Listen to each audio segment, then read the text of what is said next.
I heard a guy on the phone say, "What are we gonna do when he goes to jail?"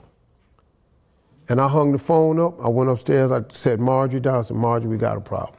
See, my first big check, I had been living in my car for 3 years, I was struggling.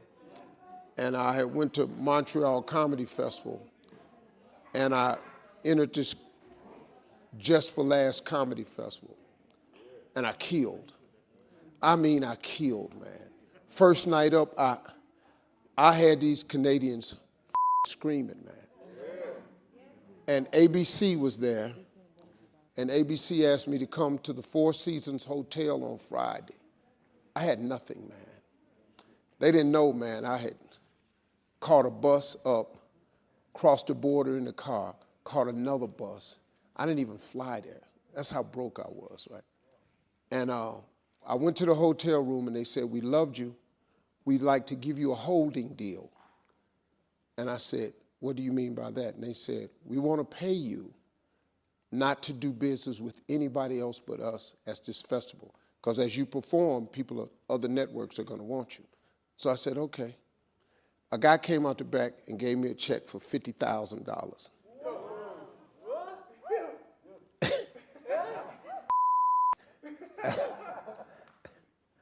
I left the festival that afternoon.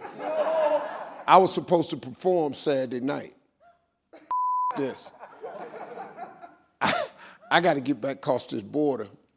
I got to go find my father because I didn't have the credit or nothing to open a checking account. And I gave it to my father. My father put it in the bank for me. And you had to wait 7 days for it to clear. When it cleared, I went to the bank and got the whole $50,000 cash.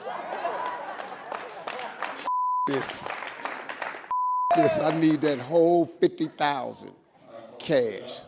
Bought me an airplane ticket, flew to Dallas, Texas. First thing I did was get me an apartment. Because we're going to stop this homeless right now. I bought an airplane ticket. And the reason I wanted to go to Texas because it stayed hot year round. So if I get and get homeless again, at least I'll be in the heat. I got an apartment. First thing I got was an apartment. Then I furnished it. Then I fixed my car. And I had about 44,000. No, I had more than that. I had about 46,000 left. Whew. Cash. Didn't have no bank account, had it all in my house. I had my little apartment, but I was, I'm a hood boy, so you can break in there if you want to. I'm gonna have several surprises waiting on you. 6 of them to be exact. Got my car, and I rode around just eating. I see a restaurant, I go in there and eat. Drive around, see another restaurant, I went and ate. I was eating so much food, man, because I had been homeless for 3 years. And then I would just drive back to my apartment and just walk in my house and take another shower. I took about 7 showers in one day. I took a shower every hour. I had not had a bathroom in 3 years, man. I showered about 7 times a day and went to restaurants. And then I met this chick. And that was it. She was fine, had about $45,000. She said, "I think you're nice. I love you." I got in a huge tax situation in 2008 because my divorce was in 2005, and my accountant had gotten in cahoots, and next thing you know, my accountant died, and a girl that worked for him called my lawyer and said, "We have a problem." She had found on the floor all my tax forms for 7 years, signed and with the checks stapled to them. So I'm thinking, I done signed and I done stapled the checks. Well, they were cashing the checks, keeping the money, and not turning in the tax form. They took the money out of the account that matched the exact. because I wasn't watching it like You that. just see I just 100,000, 600,000 Yeah, you looking at it, I paid deducted. it. Yeah. So I'm thinking it's the check. Little did I know, it was some people taking the money out For 7 years? for 7 years. How much money did that? I ended up owing 22 million. Wow. 22 million with the penalties. So now, listen to me, man. Me and my wife in 2008, I get the call. And the way I found out was,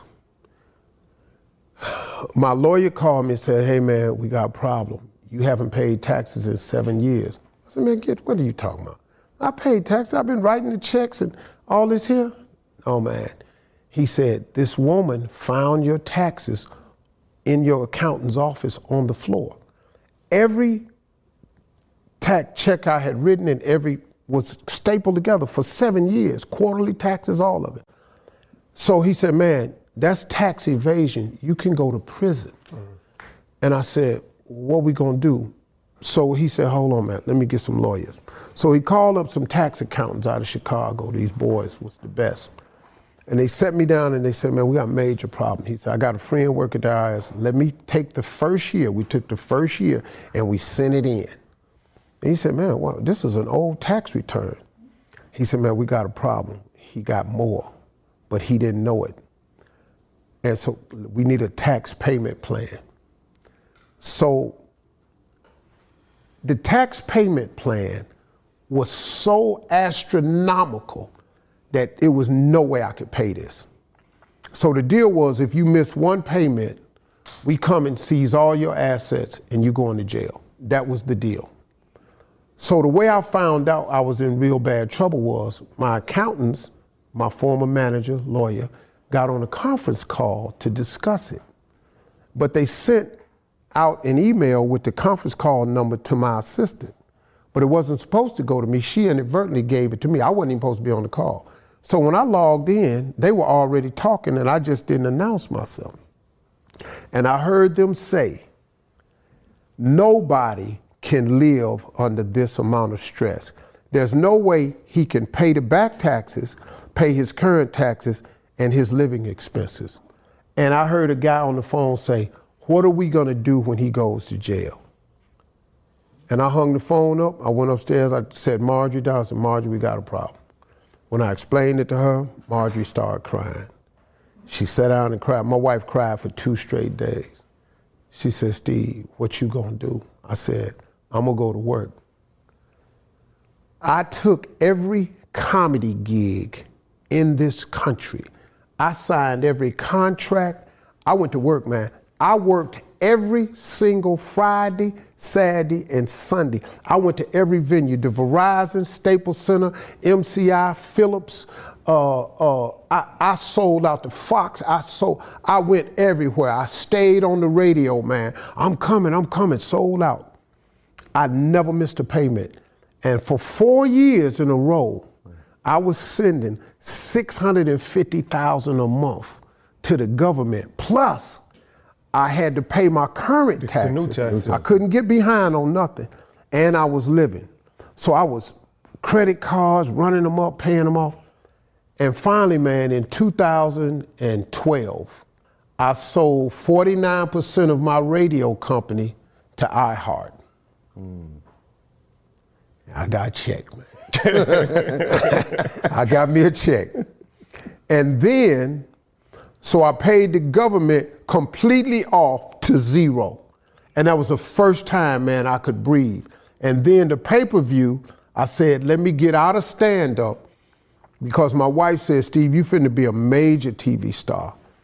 You're gonna have to stop telling the jokes you telling, because you're gonna ruin your career. Because she saw the political correctness turning. And so she said, Steve, you can stop if you want to. I said, baby, I can't ever stop telling jokes. It's who I am. She said, well, okay, but you gotta watch what you say. And all of my TV shows are sponsor driven, the radio is sponsorship driven. I said, man, let me get out of this because I need time to go do more TV. And so I did one last comedy show, but I did it on pay-per-view. And little did I know, for $8, you could watch my last ride. I had no idea how many people was gonna tune in for that. I made a lot of money. It was the biggest single paycheck I ever made. And next thing you know, I was back. One of my daughters is an equestrian rider. She rode horses. She asked me for a horse, I bought her some horses. You believe that? I asked my daddy for a horse. He told me you better go outside and put some hair on your bike.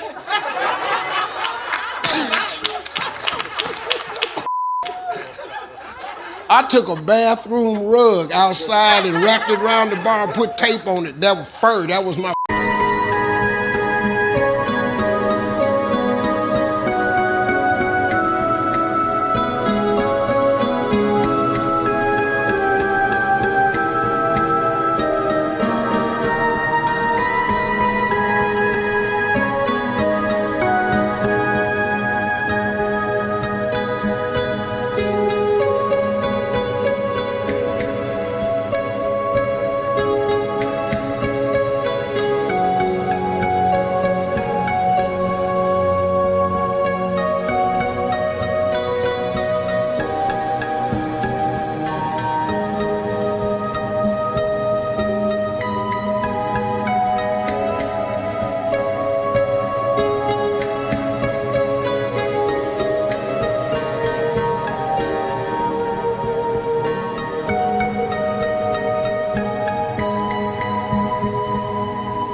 It's really funny though, man, watching them ski and they got it great. Took them skiing, and she, a couple months ago, she took all the grandkids to the Georgia Aquarium. You know, she rented the aquarium out to spend the night in it. Yeah. No, people do that. You could, that's like not some rich. You can actually do that. It's not as expensive as you think. It's only like, okay, $200. $200 to spend the night? I was finna say, that's great. I'm gonna send their ass back Friday. Hey man, they have suites. They have presidential suites that could cost you $40,000 a night. Oh, no, you don't understand. They have rooms that cost $250,000 a night. Oh yeah, I'll get a car before I do that. Yeah, I mean, it's not, but there's people who got that kind of money. There's suites for $250,000 a night. Easy. And they ain't blinking, ain't no deal. Hey, do you have a discount? Excuse me? They don't even know what that means. They got some stuff, man. I would never do that. I've had some expensive rooms, but no. You'd be stunned what they got out there, man. But when you get the money, all the stuff you say you're not gonna do, you're gonna do it. Because if you have the money, why would you not? Money is no good unless you use it. You can have $1 billion in the bank until you use it. You just got some money sitting over there to the side. You got to spend it on something, and you're going to buy all that expensive stuff you thought you wouldn't get. You're going to get all of that. Them $40,000 boots you like, you're going to buy them boots because you got the money. That's what you're going to do. I used to say I would never pay $750. My first alligator shoe was $750. I said I'd never pay $750 for a shoe.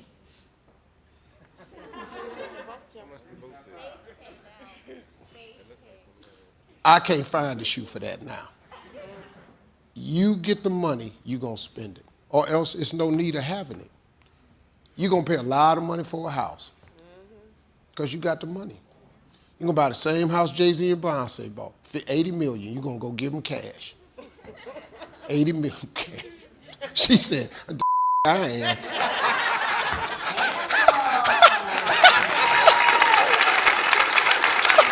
Don't let nobody have access to your money. Even if it's your wife, you still got to watch it yourself. Because little did I know, man, I wasn't moving the money. Yeah. The only other person that could move the money had access to the account. So when you withdrawing the money out, like let's say tax was $600,000, and you take exactly $600,000 out, I'm thinking that's the check cleared. Oh. It may they never the exact amount. I don't care if it was 1.2 million, 30.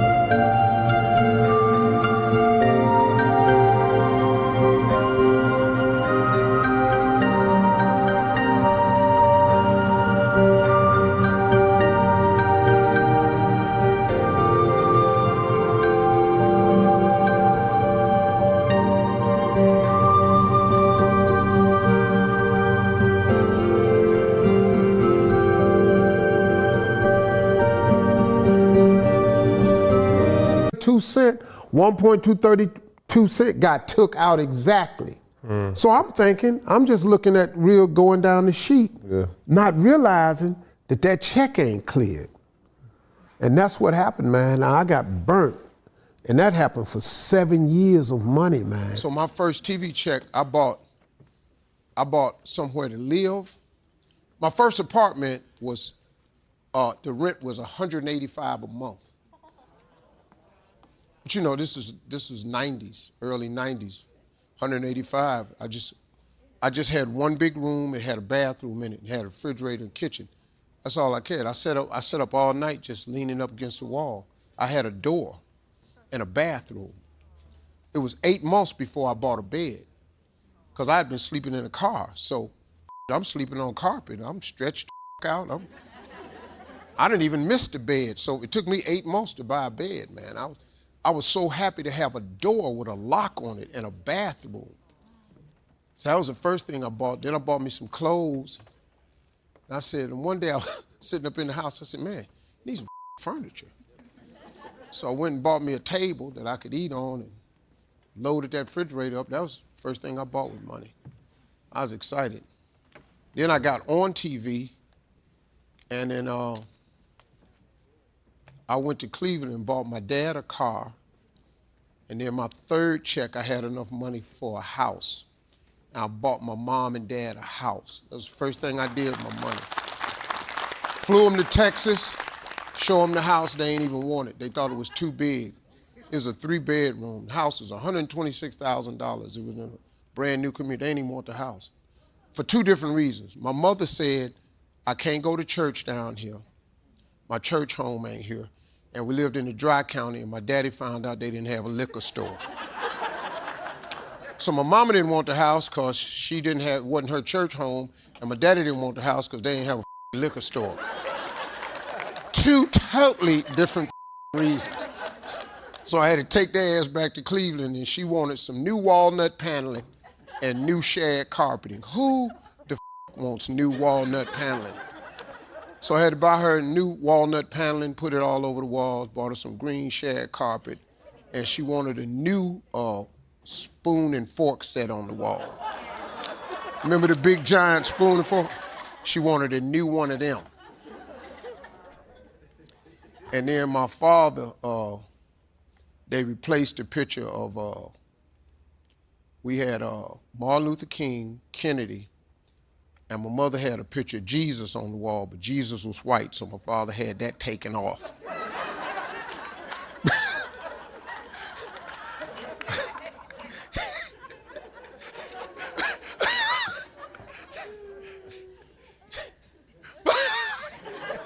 That's a true story.